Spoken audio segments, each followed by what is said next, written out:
Based on the novel of the same name by Robin Lee, the film follows Anne Hathaway's art dealer Solene, newly turned 40, and her unlikely romance with 24-year-old boy bander Hayes Campbell. When Solene takes her daughter Izzy to Coachella, she accidentally ends up in Hayes' trailer, striking up a connection with the hunky Brit. But when he shows up at her Los Angeles art gallery the next week and buys everything in it, he makes clear his intentions to take things beyond a cheeky mid-show wink.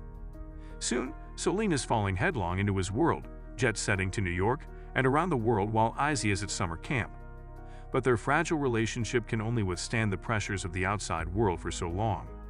Plenty have judged the idea of You before even seeing it, labeling it Harry Styles fan fiction with a derisive snort.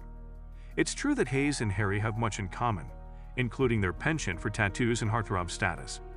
And unless you live under a rock, it's impossible to miss the winking nods to One Direction. Though kudos to director Michael Showalter for delivering a fictional boy band who can dance better than the real McCoy.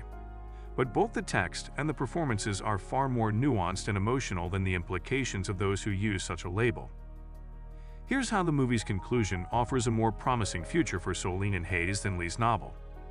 In Lee's book, Solene breaks up with Hayes because they are in different stages of life, and the negative attention around their romantic engagement at a distance is hurting her bond with her 12-year-old daughter Isabel.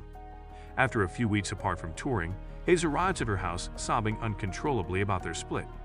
After they have sex, he says he left the band because of their connection. He can't stop his career, Solene tells him, and she doesn't want to put more pressure on their relationship to work out or feel bad if it doesn't.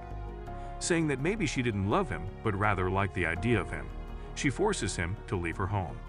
The press is never informed that Hayes temporarily left the band in an attempt to salvage their friendship before he rejoins them. Hayes tries to contact Solene several times in the months that follow their split, but she doesn't respond. Hayes gradually stops making calls and texts and gives up. And then one day, they stop. The book's epilogue by Lee states, "Long, long before I had stopped loving him." Fans of Lee's 2017 book, which gained even greater popularity during the pandemic, expressed annoyance at the book's hurried and abrupt final.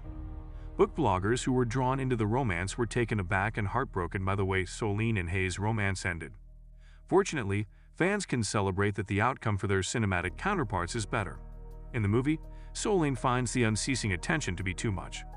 Izzy, Solene's daughter, is mistreated at school, in addition to the photographers and reporters that stand outside her house and art gallery.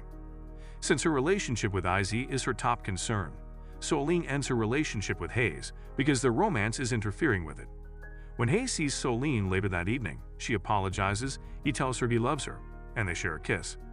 They decide to check in again in 5 years, but in the interim, they'll be open to alternative opportunities for pleasure. The film then fast-forwards several years, showcasing Solene and Hayes prospering in their own universes. Hayes is no longer with Solene, and their relationship is back to normal with Izzy. Solene is watching TV when she notices Hayes, who has grown facial hair, performing on the Graham Norton show. Inspired by their love story, he plays the guitar and sings a ballad with lines like, "We still have time." Hayes claims in the talk show host's interview that he has been traveling non-stop, but will soon take a break in Los Angeles to visit someone. Hayes goes to Solene's gallery when he gets to California. For the first time in years, Solene and Hayes make eye contact as the film comes to a close, with Solene grinning. In a subsequent interview, director Michael Showalter gave his justification for the modification, stating that he intended for his movie to have an optimistic and upbeat conclusion.